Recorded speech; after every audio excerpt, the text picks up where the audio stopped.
Hello, I'm Jacob Stein. I'm an asset protection attorney in Los Angeles, California.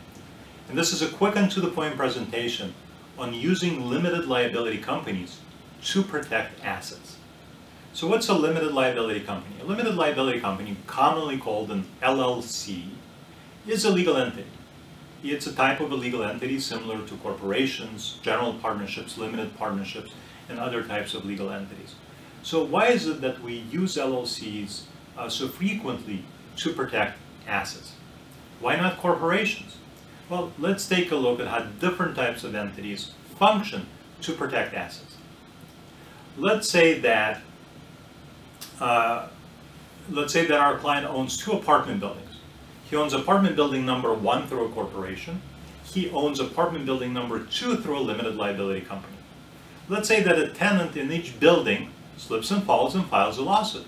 Lawsuit number 1 is filed against the corporation. Lawsuit number 2 is filed against the limited liability company. The question is, can these lawsuits reach our client's personal assets? Meaning, can these lawsuits penetrate these two entities, pierce their corporate veil? And the answer, the general rule is no. The corporate veil of a corporation cannot be pierced. The general rule is that the corporate veil of an LLC cannot be pierced. But there are exceptions to this general rule, right? Under some circumstances, the corporate veil of a corporation can be pierced. Under some circumstances, the corporate veil of a limited liability company can be pierced. Is there a distinction between these two types of entities as far as piercing of the corporate veil? And the answer is yes, there is.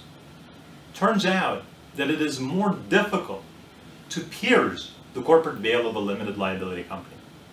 Corporations are subject to all sort of corporate formality requirements, right? We have to have the annual meetings, we have to have minutes of those meetings, and all sorts of other requirements. And if we fail to comply with these requirements, that is a reason to pierce the corporate veil. LLCs are not subject to these corporate formality requirements. They're not required to have minutes or meetings or do anything else. And because we're not required to do these things, our failure to do them cannot be used as a means of piercing of the corporate veil. So the LLC will give us more protection. Now let's change the facts a little bit.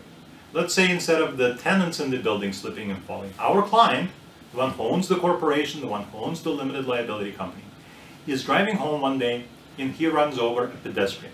And he's not the one being sued personally. And the question is, can that plaintiff reach apartment building number 1?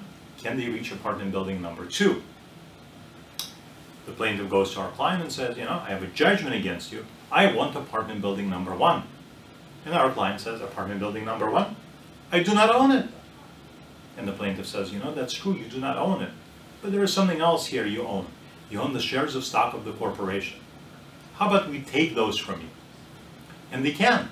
The plaintiff can take from this debtor the shares of stock of the corporation. They become then the shareholder of this corporation. Once they're the shareholder of the corporation, all the underlying assets are theirs to do with as they please. They effectively now own that apartment building. The plaintiff now goes to our client and says, we want apartment building number 2. And the client again says, I do not own it. It's owned by an LLC.